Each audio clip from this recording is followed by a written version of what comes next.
So what I'm going to do is share my desktop, and there may be a couple seconds delay, but you should see in front of you what we call a concept map. And this is kind of an alternative to a PowerPoint presentation. It's a kind of digital map of what I'm going to talk about today.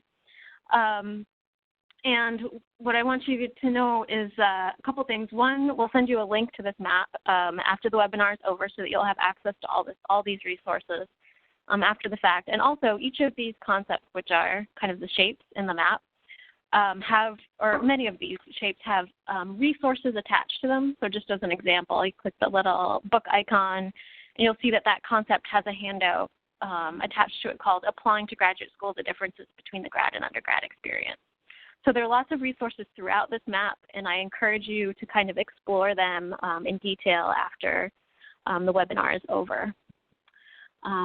But what I want to start out talking about quickly is just the general differences between undergrad and graduate experience, because that is important when you're thinking about how funding works within the big picture. And funding is definitely a major difference. So in general, in the STEM disciplines, the vast majority of students pursuing a doctoral degree in the STEM disciplines receive full tuition support. So full tuition support plus a stipend for living expenses through a variety of funding sources, which I'll cover in just a couple minutes.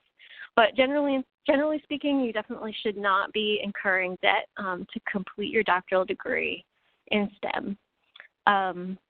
Research, as you probably know, is a major focus.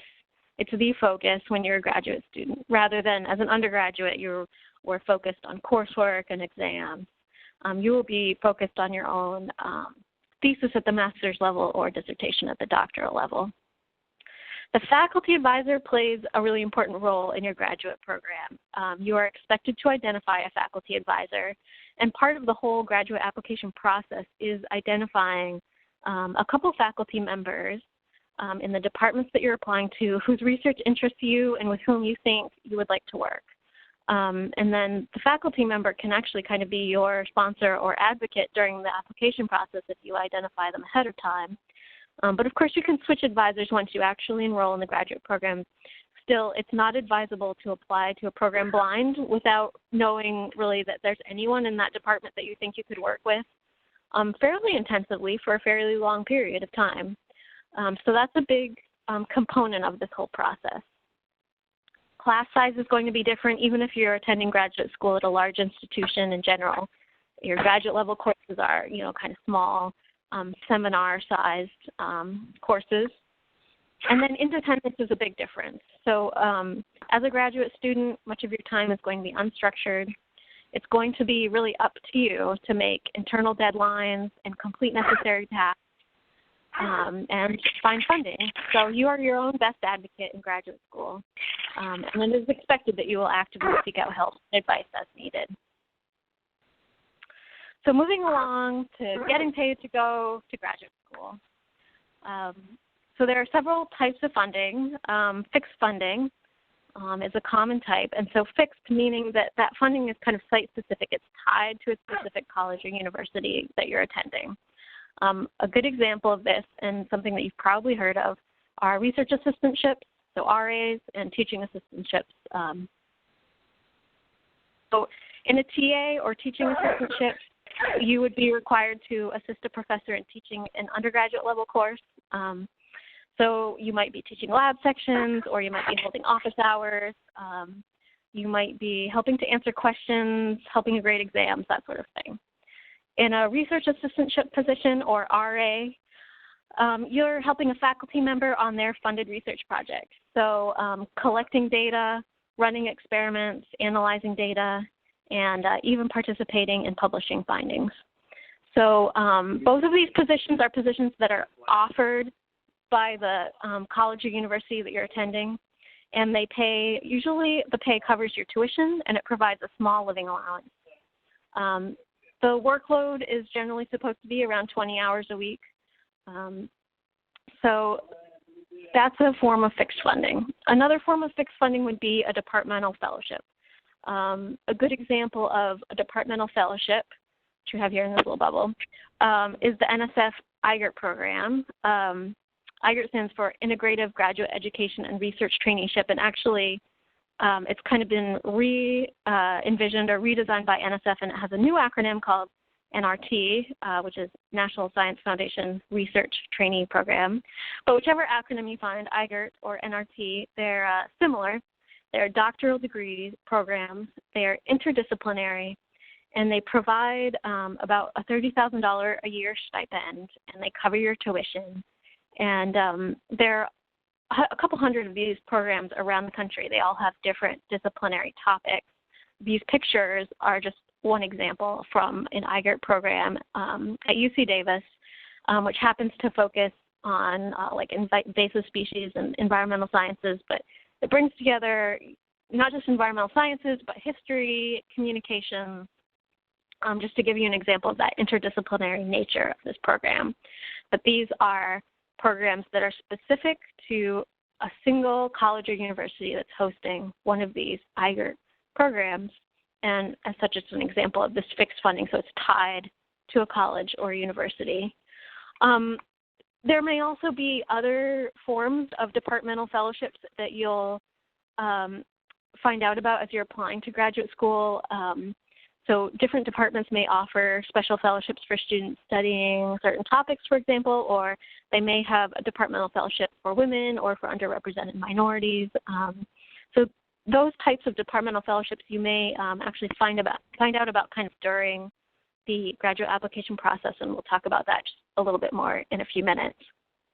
The portable funding, in contrast, is funding that you receive from a federal agency or private foundation, and that you can take with you to any college or university that you are attending. And so this funding, it gives you a bit more freedom and flexibility than the fixed funding, since you can, take it wherever you would like. One example, and something that you've probably heard of, is the NSF Graduate Research Fellowship Program. And it's one of the largest fellowships in terms of the number of fellowships awarded each year. And it's also one of the most prestigious fellowships in STEM. It provides a $30,000 annual stipend and covers your tuition. And the deadlines for this one are very early in the fall. In fact, I believe we've missed them all. They ran from October 26th to November 6th this year. They vary by discipline. So if you are an undergraduate junior right now and you're thinking ahead, you would want to be planning to apply, even starting in August, preparing your applications between your junior and senior year. Another example of portable fellowships, NASA provides fellowships as well through a couple different kind of avenues, but all their fellowships, again, kind of fall within the range of providing about $30,000 of stipend plus the tuition assistance.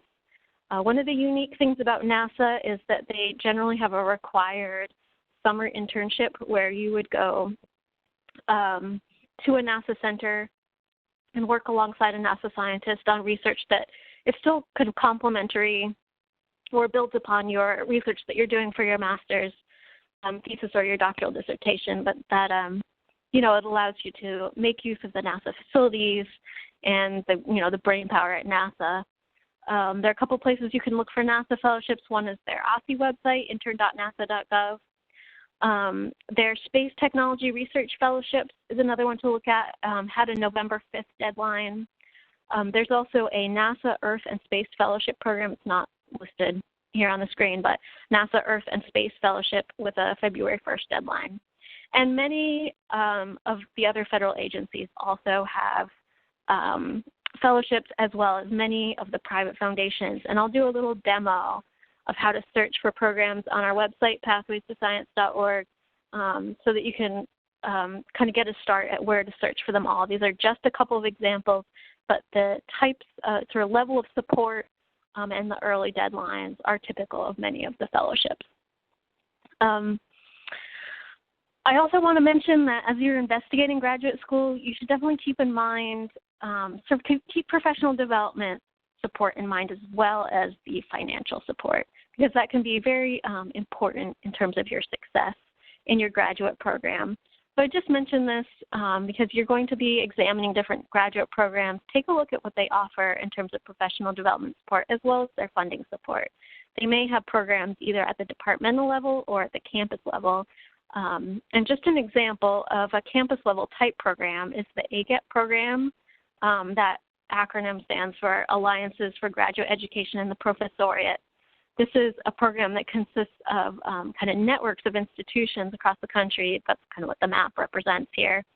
And they provide all kinds of activities, social activities, dissertation workshops, help negotiating job interviews and negotiating salaries and finding jobs after you're done with your degree.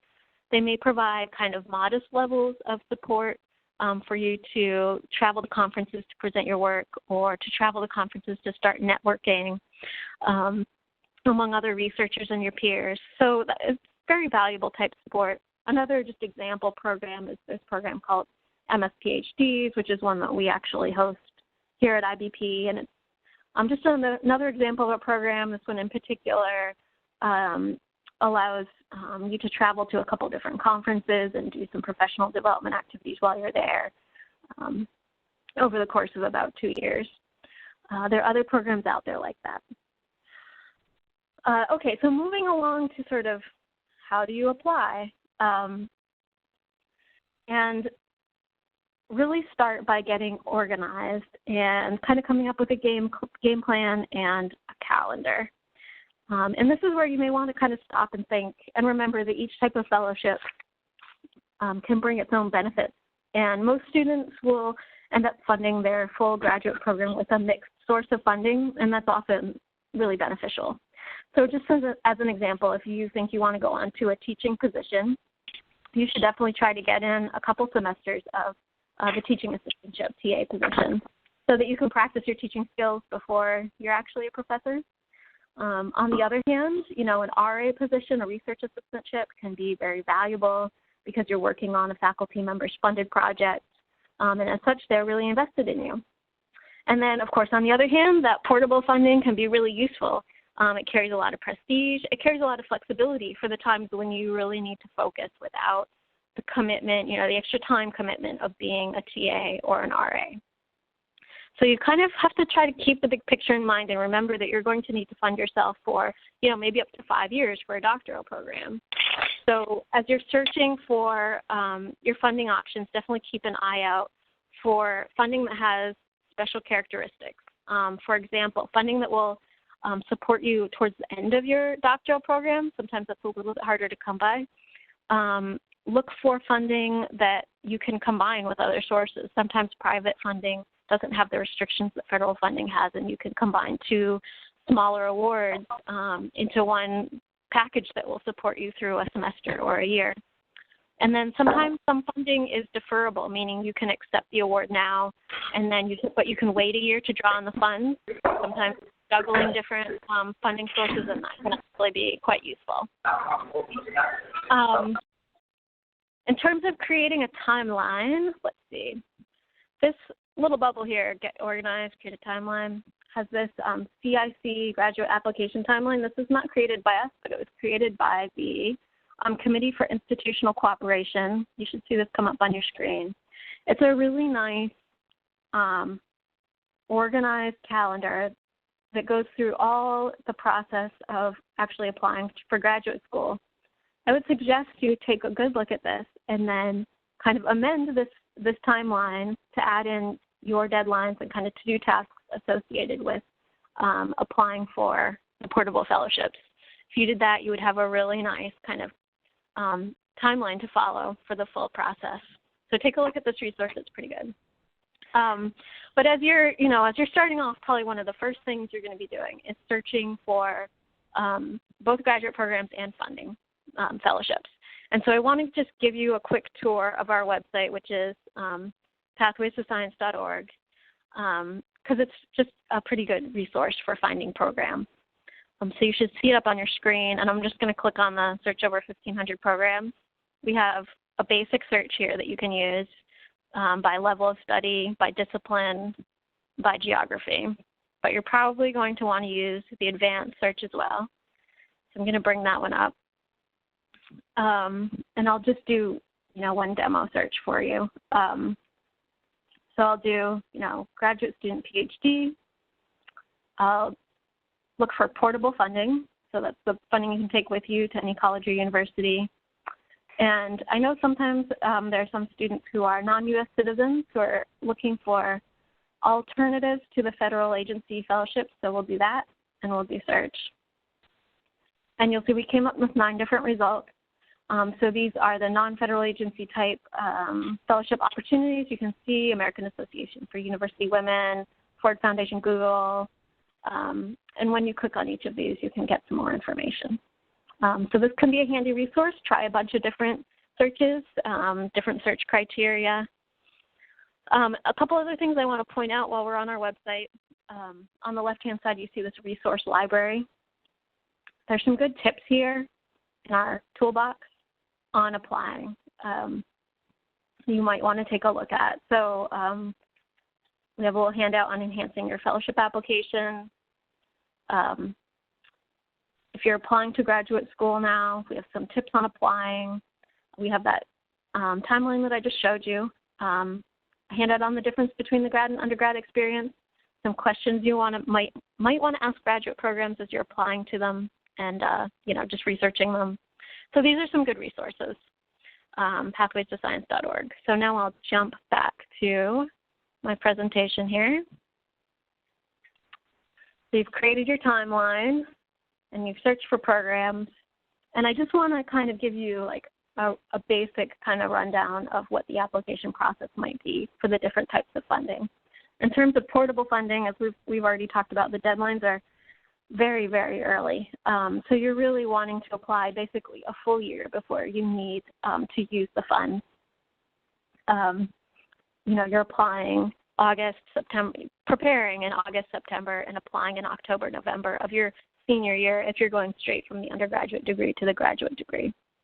The application process is entirely separate from the graduate application process. And as you've seen, you're applying actually for the fellowships before you're even applying for graduate school if you're applying as an undergraduate senior.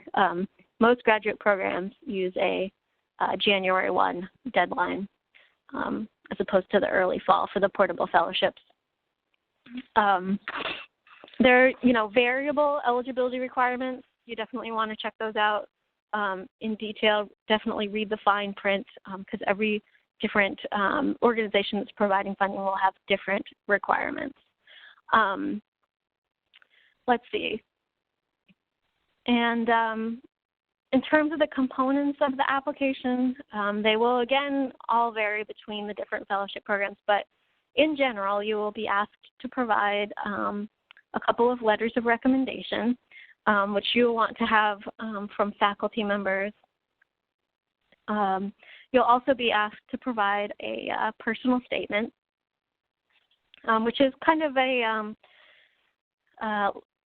different from the research statement in that it's kind of an active voice and a little less scholarly tone, and usually describes your general interest in your general reason why you're wanting to pursue the area of STEM that you're wanting to pursue and kind of what your career aspirations are. And then you will be, generally you'll also be asked for a research statement. And a research statement is kind of a proposal of the research that you want to undertake for your master's thesis or your doctoral dissertation. And if you're an undergraduate, your research statement, it's really, let's see, it's okay that the details of your research statement might change. So that's expected. You're not being compared, as an undergraduate, you're not being compared, oranges to oranges with another applicant who's, say, a second-year doctoral student. I know that's of concern to some undergraduates sometimes. But the purpose of the research statement is really just to see if you are able to put together a thorough and logical proposal around a topic of interest. And again, it's okay if those details change. You don't even, in some cases, know what graduate program you're going to be attending when you're applying for the fellowship. I just want to note that next to each of these concepts, there are attached handouts that go into a lot more depth with tips on the research statement, the personal statement, tips on acquiring strong letters of recommendation from faculty members. So I would encourage you to review those when you have time.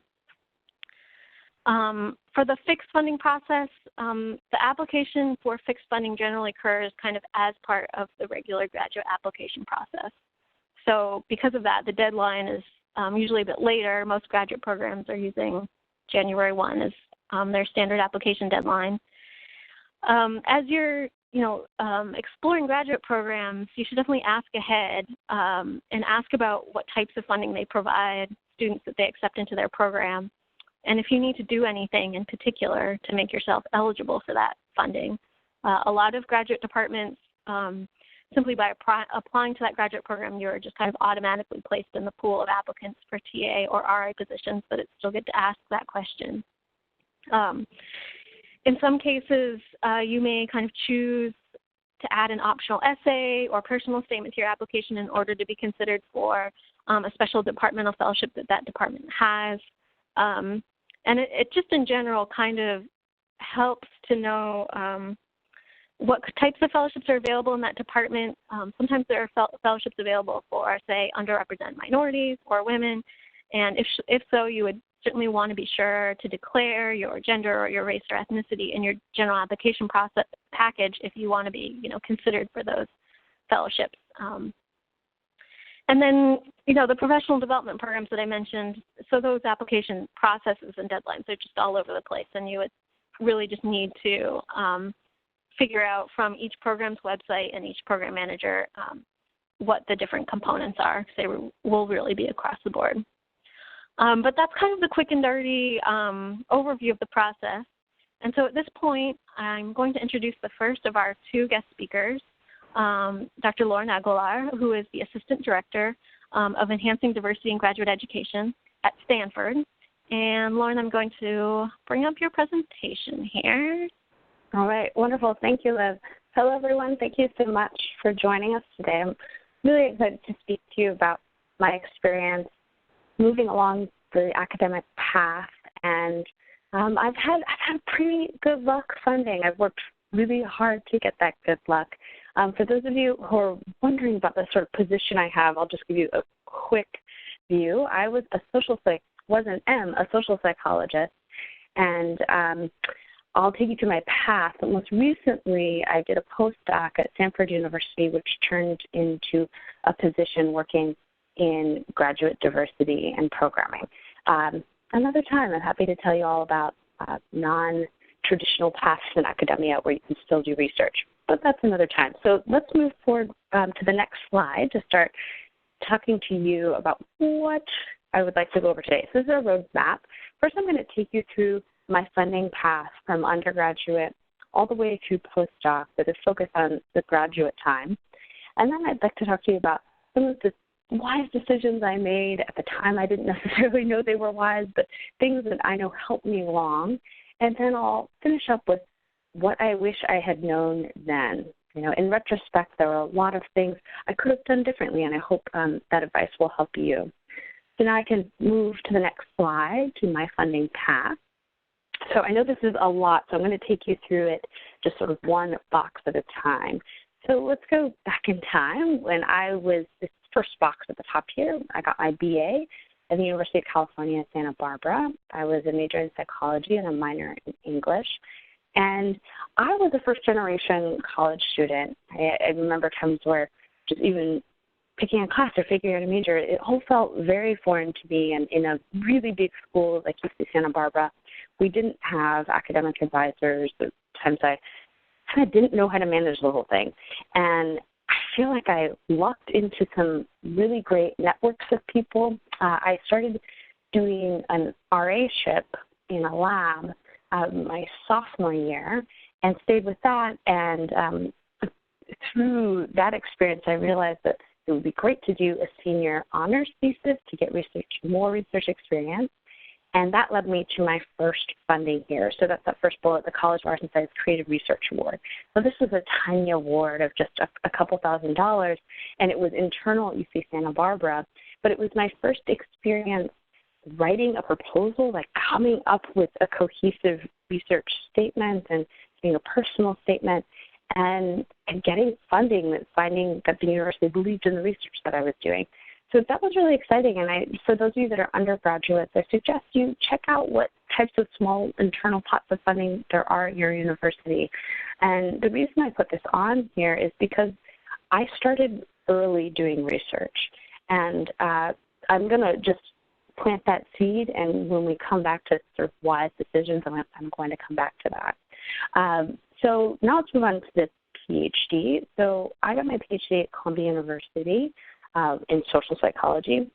I took 2 years off in between and ran a restaurant and continued my research. So I started the application process about a year after finishing undergrad. I started studying for my GREs and looking into what graduate schools I wanted to go into. And in the end, I chose Columbia because of not just funding, but the way the funding was tied to the research.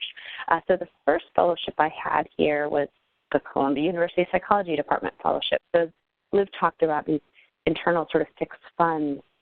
This was given to everyone who got into this program. So everyone was guaranteed 5 years of funding from our psychology department. But then, even though we were guaranteed that 5 years, everyone was also encouraged to seek outside funding. Once again, as Liv said, the NSF is a really great one to go for because it carries a lot of prestige. So even though we had funding, we were guaranteed for 5 years, the NSF, the next thing I got, was really helpful because it gave me a big boost on my CV, my standing in the department, and also for applying for later funding. That really helped.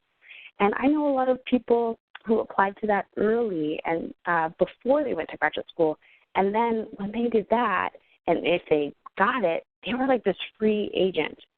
Any department they wanted to go to would take them. I mean, it's pretty amazing to come in with funding if you can.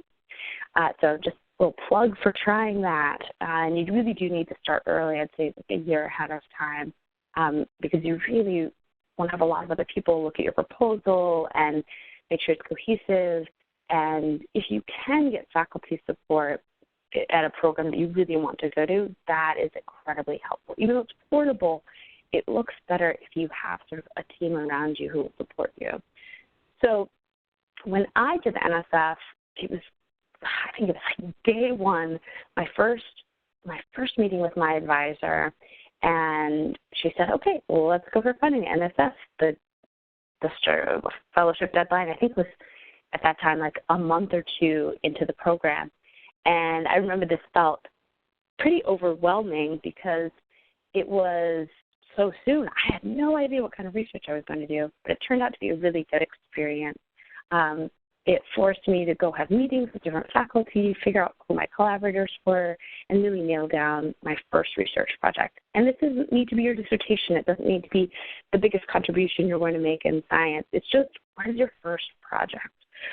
So that was successful. And then a little bit later on in graduate school, I guess I was just starting my dissertation work, just about to start it. And because of the nature of the work that I was doing, I knew that I would go into that 6th year, which is unfunded territory. And so I decided to go for the National Research Service Award. So this is at NIH in the National Institute of Child Health and Human Development. And an interesting thing happened there. I actually got the award in 2008, but you'll notice it says 2009, 2011. That was when we had the big economic downturn, and NIH actually didn't know what funds they were going to have available, so they sort of held all of us for a little bit. It was more like 6 or 8 months, and so everyone who got the award a year later than they had originally expected. So I had originally thought that this would fund my 5th and 6th year, and the 6th year was the only one I really needed. But because it took a while to find out whether we were going to get it and actually get the award itself, have the money start coming through, it was able to fund my 6th and 7th if I wanted it. So that became this really interesting idea, like, oh, do I want to stay in graduate school for 7 years? I don't need 7 years, but the funding is there.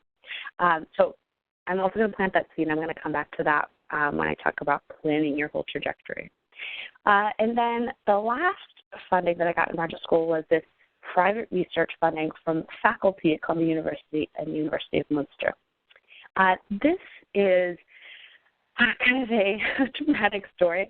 So when I received the National Research Service Award, the award actually didn't meet the level of the bottom level of funding that Columbia required, basically the subsistence level stipend in New York City at the time. And my advisor had originally said she had funding and she'd be able to match that amount to make sure that I was making as much as the other graduate students. And then when I got the award, she said, I'm sorry, we actually don't have that extra funding. So I was stuck in this position where I didn't have enough to live in New York City. And so I went and talked to faculty members in our department who had been, they weren't my advisors, but they were people who I saw as mentors. And one of them was the graduate research advisor, sort of not the chair, but sort of you could say the chair of graduate students. And we found that we actually had research interests in common, and he had a project that I was really interested in doing, and he was interested in my new ideas. And so he actually found funding for me out of his own research grants and grants from the University of Munster with another collaborator, and pulled that together so that I would have enough money to stay in New York City, continue my research to the dissertation. So just mark that story. I'll come back to that as well. These two, still the PhD box, these two funds, the Ford Foundation Diversity Fellowship and the Robert Wood Johnson Health and Society Scholars, these are two fellowships that I went for and did not get. But I just wanted to get them up there so that you can see the different types of things you can go for. And also you can see that it's a process that you have to apply for, throw the net wide and then something will come through. But you can't just put all your eggs in one basket. You can see here, so if you take out the psychology department fellowship, I was about 50-50 in terms of how many I applied and how many I got. So my hit rate was 1 out of 2. So I really suggest just keep trying and know that you're going to get rejections. That's just part of the game. That's just what happens. But keep trying and be strategic about where you apply. And then here are my postdoc funding, which I won't go into because that's not the focus today. I want you to also see that all the bullets that are to the left, like the Michelle R. Clayman Institute for Gender Research and then another NSF for postdoc support, and the Office of Vice Provost Faculty Support, these are things that I got. You can see there are 4 bullet points under that, starting with the National Academy of Education and the Spencer Postdoc Fellowship. Those 4 bullets that are bullet points that are tabbed over are ones that I did not get. So once again, you can see a hit rate here was like actually 3 out of 4 or 2 out of 4 more officially. So really got to keep trying and throw a wide net. All right, we'll go into the next slide, please, Liz. Thank you. So here's what I wanted to tell you about what I did right. Looking back, what I think were wise decisions that helped me get a lot of funding. So during undergraduate, I started research early. I have a lot of friends who we were, always sort of competing for the top grades in our class, and they didn't do research, and I did. And some of them even got better grades than me in undergraduate, and they didn't get a lot of funding for graduate school. We're constantly having to do RA shifts that were outside of their research interest or taking out small loans. They didn't get these large stipends, or they get just a half stipend to get them through the year, and they'd have to make it up in other ways. And the only difference between what I did and what they did in undergraduate is I got research experience and they didn't. So having a good GPA and good GRE scores just isn't enough. You need to have research experience. That's what convinces a program and an advisor that you want to work with that you can get it done, that you know how to formulate a research project and design it and then implement it. And as I mentioned before, getting portable funding for graduate school is a great way to go. If I had gone back in time, I would go back and do the NSF early so I could have really my choice of graduate schools. And then I'll go to deciding on a graduate program. So once you know what you want to study, you really need to look into what is the best match between you and your lab or your advisor and the program. What I did was I looked at what are the most prestigious programs, and then, what are my safety schools. I tried to see where at the program level, what are the schools I can get into. But that really wasn't the best way to do it. It's really about the match between you and your advisor. Is that someone you can work with? Is that someone who will support you? Get the scoop from current graduate students. They will tell you what it's like to work with that graduate student. And then how this relates to funding is find out what once you get an offer, or even before that, I might say, try to find out what the funding structure is like. At Columbia, the reason I chose that as the department I wanted to go to graduate school is because everyone was guaranteed funding, and your funding was not tied to any one lab or any one grant. There are other programs where you're funded, specifically through the advisor or through a laboratory that has a certain grant, like say from the Armed Forces or something, or it might be a big NIH grant or something like that, and then you have to work specifically under that line of research, and studies might already sort of be set out for you. But if you work a little more, and that might be fine, but you want a little more leadway and leadway to connect with and collaborate with all sorts of different people, you might want to offer like NSF or like a department that funds you from, without ties to certain lines of research. Excuse me. So that's really important to find out. Find that out either beforehand or during interviews, and talk to graduate students who are currently there. Find out what their experience is like. Another thing that I think helped me along the way was connecting with people in my field. This is the third bullet point here. I really did a lot of work going to conferences and going to hear different talks at conferences and going and talking to the speakers after, going to poster sessions and talking to different people about their posters and the work they were doing, and making friends with faculty and graduate students and postdocs. Science is really collaborative. You're not alone in it. And the more you connect with other people and talk about your ideas and hear what their ideas are, you find these great points of collaboration. And that story I told you about not having enough funding, just stipend funding, in New York City because the standard of living is a little higher in New York. It just costs more to live in New York. And my NRSA, National Research Service work from NIH, didn't cover that. This story is really related to the connected in my field.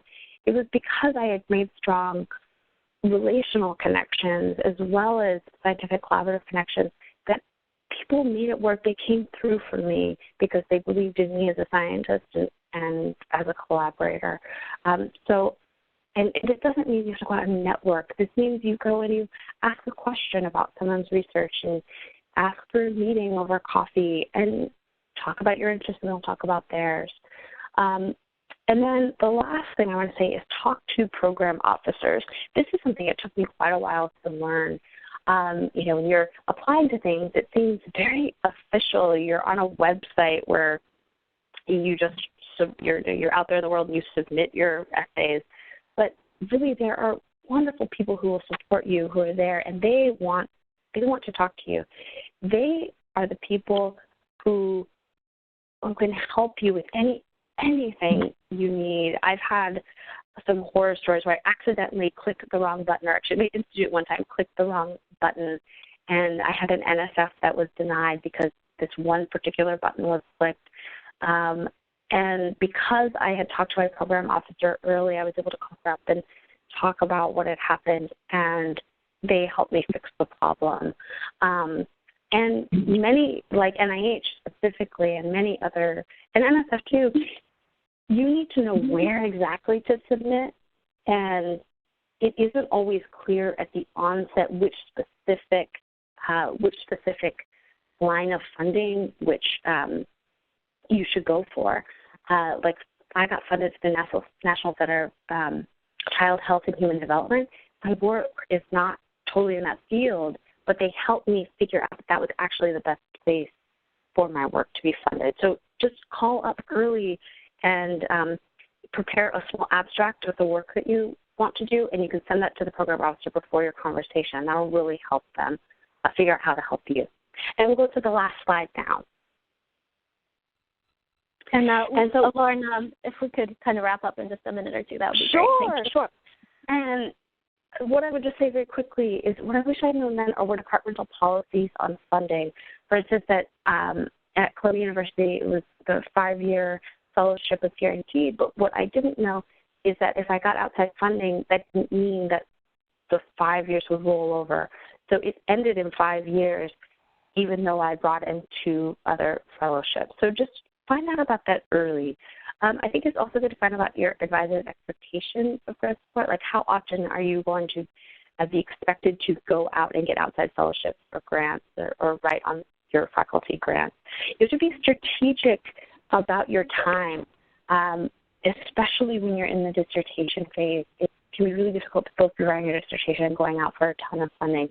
So really talk early to your advisors and your lab team and set out a good strategic plan for yourself. And ask for information or help when you need it, and be persistent. People are there to help you, and especially program officers, as I mentioned before, and faculty in your department. You never know where you can find allies. So don't be shy about that. And know that timelines change, especially dissertation timelines often go longer than you imagine. So for me, I crafted my professional directory. I decided to stay for that 7-year because I had that extra funding, and I treated it like a postdoc, and it was a great time to do new collaborations.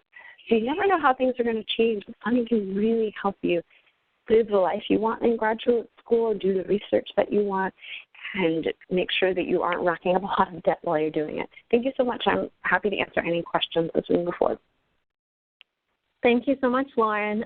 Yep, and we will take questions at the end, so please keep track of your questions, everyone. But our next guest speaker is Latasha Starr, and she is a doctoral candidate at the University of Texas Arlington in Industrial Systems and Manufacturing Engineering.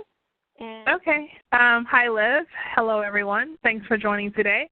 I apologize for the date on this slide. These are slides that I used for the last webinar that I did, but the information is still relevant, so hopefully you can see past that. Next slide, Liz. Okay, so as Liz stated, my name is Latasha Starr, and I am a doctoral candidate at the University of Texas at Arlington in Industrial Manufacturing and System Engineering.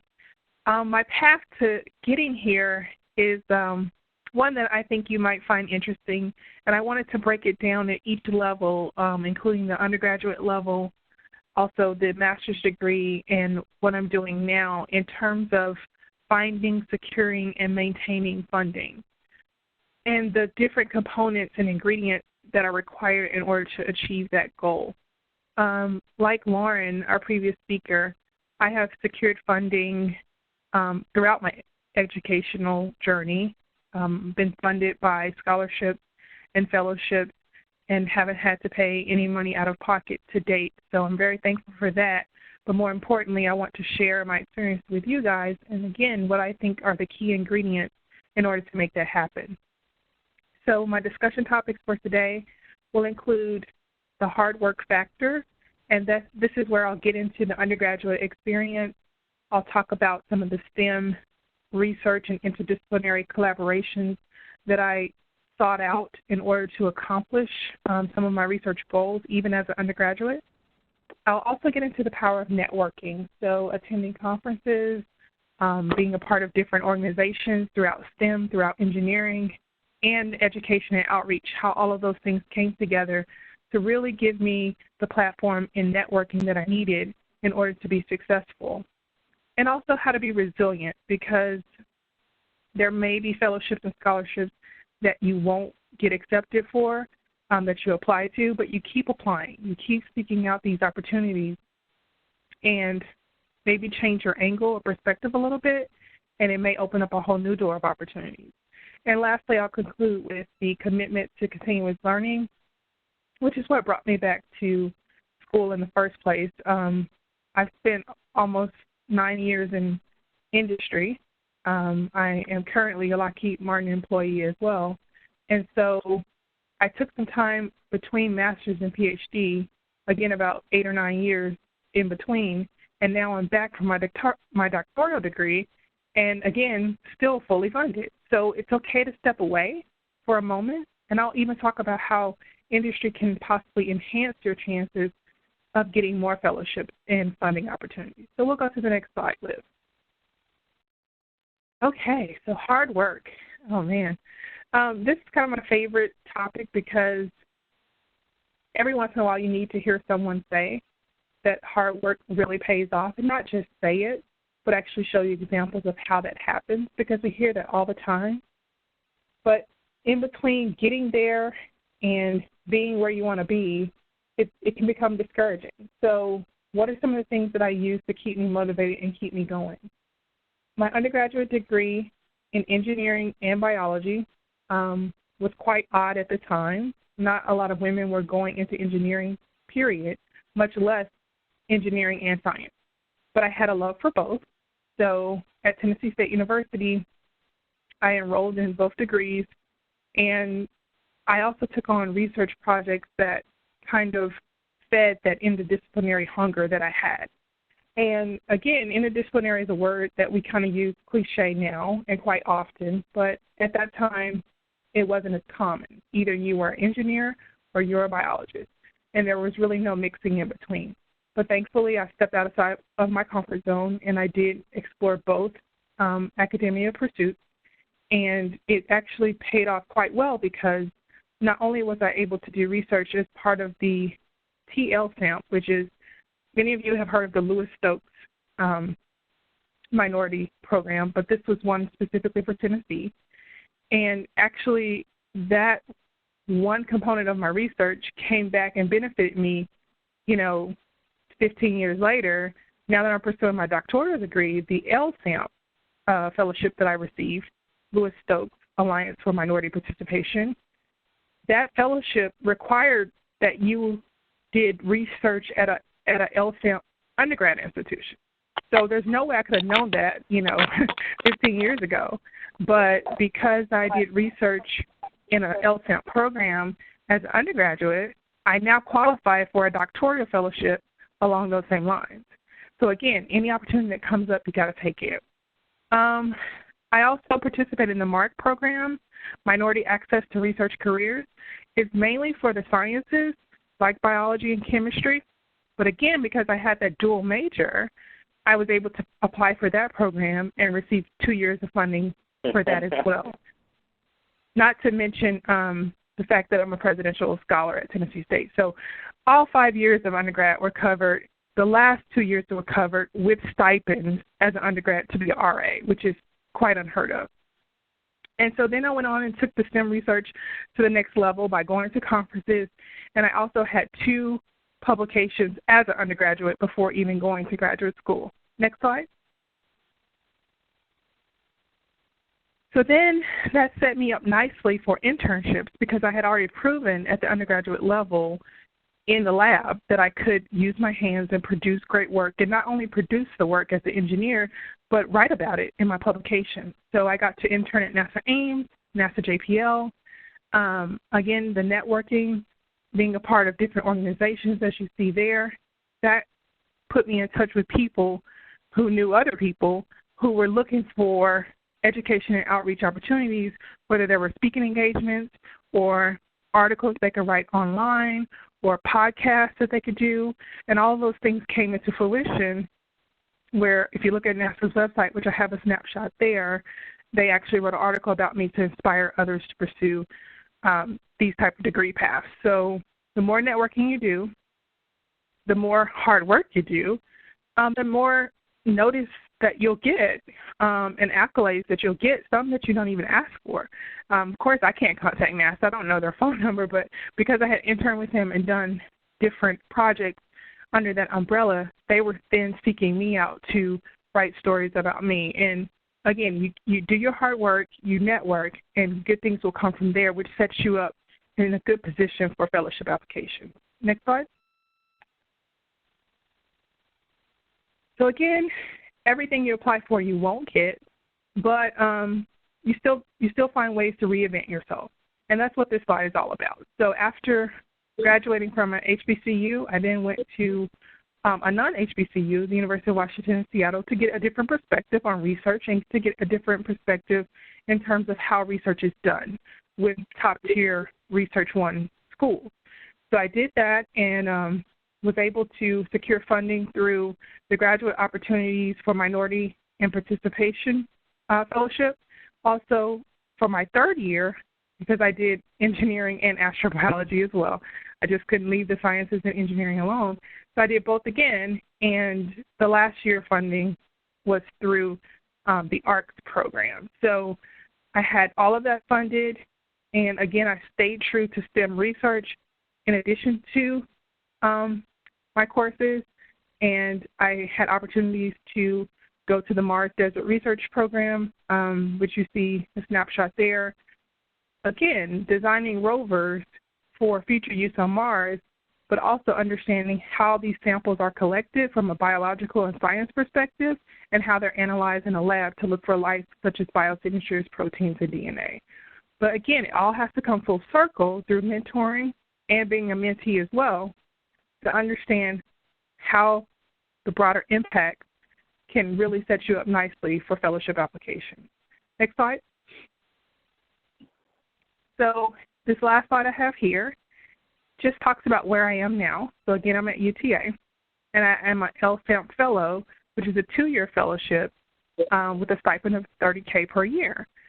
What I'm focusing on now, as Liv talked about earlier, is applying for fellowships for the 2017-2018 school year and looking a year ahead for fellowships, that I may need in the future, that I will need in the future.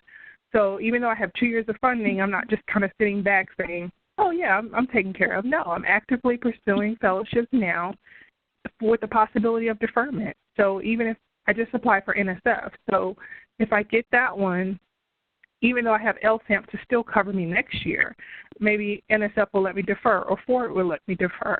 But you don't stop the aggressiveness and you don't stop, attacking the fellowship journey with all you have, because there's always some type of way to secure the funding you need for the future. And one thing that I want to do differently here in the PhD program is to focus on programs that allow me to and prepare me for teaching when I graduate. So I've had the industry experience, and some people may be wondering, should they go into industry?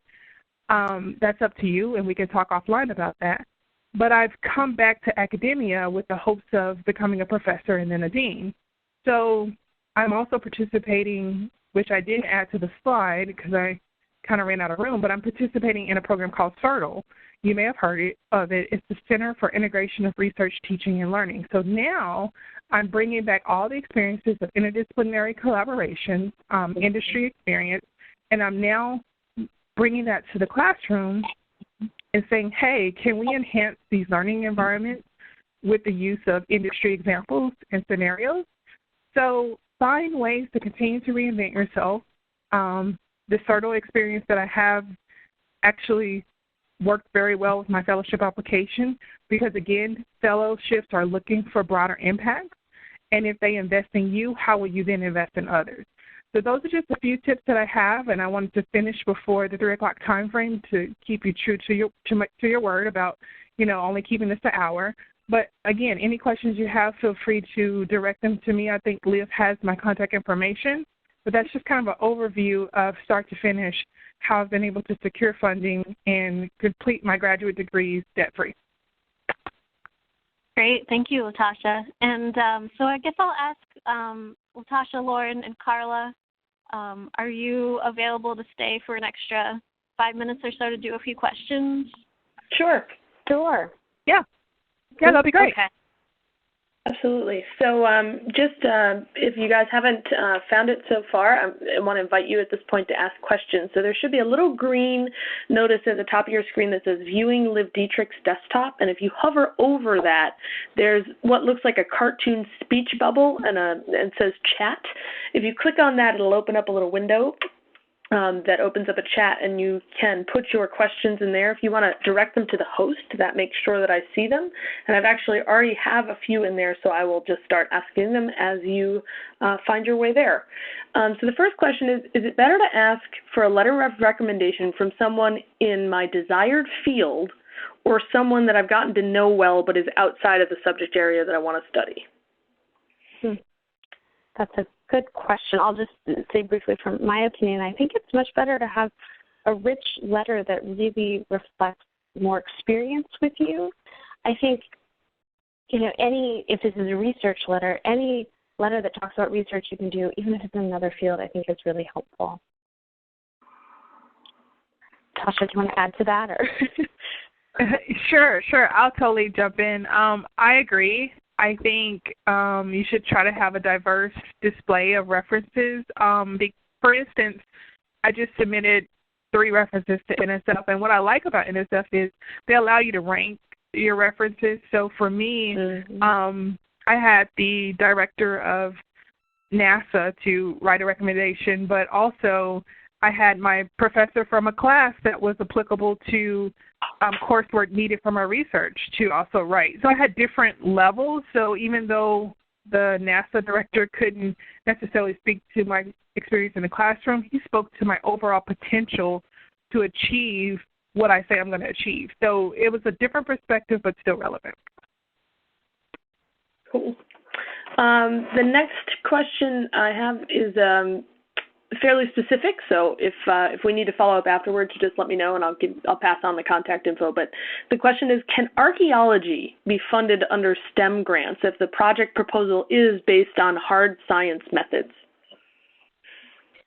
I have no idea. I'm really not sure, but program officers at NSF would know. They're great people to talk to.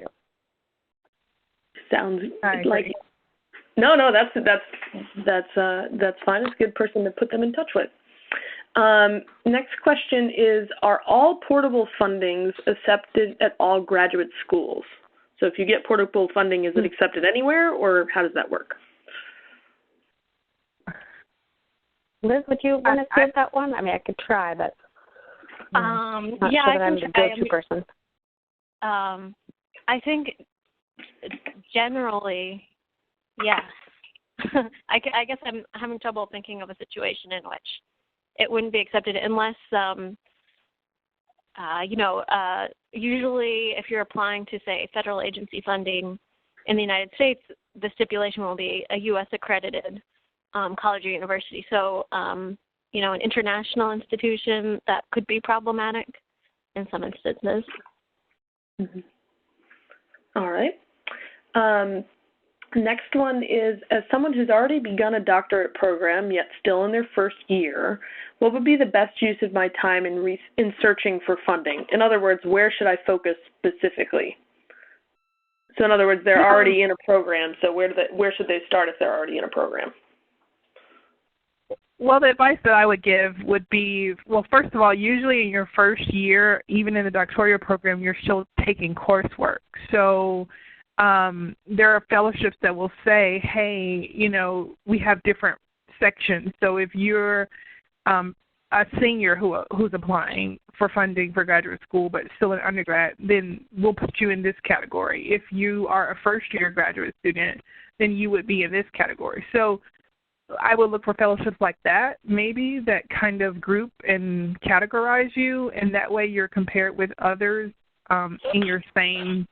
along your same path, and those who are kind of on the same level as you are. And so there are a couple of scholarships out there like that, and I find a lot of my fellowships using the IBP website that Liv talked about earlier, as well as I just Google graduate fellowships to find some. But it takes a lot of research and a lot of time, but I think no matter where you are, if you haven't started your dissertation yet, there's still a lot of possibilities for funding.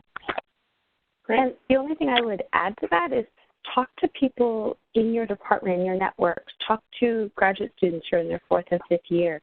See what people generally in your field or in your lab or your area, what they apply to. Find out from faculty members what their previous students have applied to. So supplementing sort of the broad online searches with information from your networks can be really helpful. Great. Next question is, how can I improve my chances of getting funded if my undergraduate research experience was diverse and sporadic? I think that's okay. I mean, just having undergraduate research experience, you're already head and shoulders above a lot of other people. So I think you have a really good chance. But I think what you can do is when you write your personal statement or your research statement, is really think about making a linear story of who you are. You know, that it's all about the framing. And so even if you did research in, engineering over here and then in sociology over there, think about what are the common themes and how they tie together and how it's the story of you and where you are right now and how that leads you to the research you want to do right now. And it doesn't sound like it's problematic, but if for some reason it feels problematic, you can also talk to your letter writers about how they can help explain that story in their letters and from their perspective. But I don't think it's a problem. I think it's a good thing. Cool. Yeah, I totally agree with that. I found ways to turn my chaos into creativity, because anyone looking at my story without me explaining how wonderful it is would think it was so not wonderful. So I found a way to frame it and to find a way to kind of make it make sense despite the chaos. So if you can do the same thing, just what Lauren said, frame, then I think you're spot on to where you need to be. And it's, the responsibility is on you to make that make sense. The responsibility is not the committee who's reviewing your application to say, I wonder if they were trying to go here or there. Make it clear and eliminate any doubt in terms of why you chose what you chose. All right, I think I have two more questions waiting, so I think we'll probably end after those two. But the next question is, I'm interested in getting a master's in secondary education for STEM fields, i.e. science class in high school. Are these types of funds available to me too?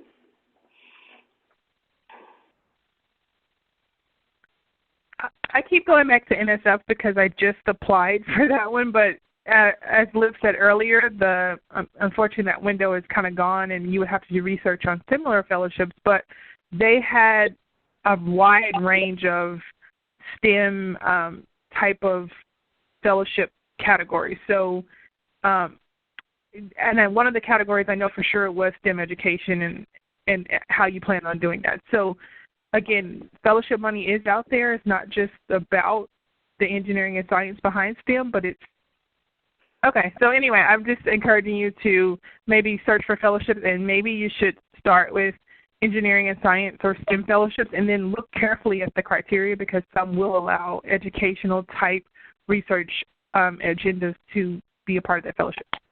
Cool.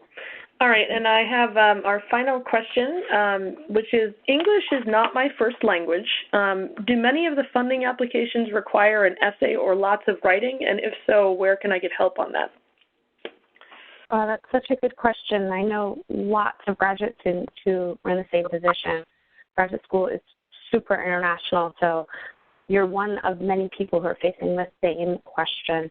I would say you want to turn to people to help. So, do a first draft yourself. Yes, almost all of them require at least one or two essays, like a personal statement and a research statement, some a teaching statement.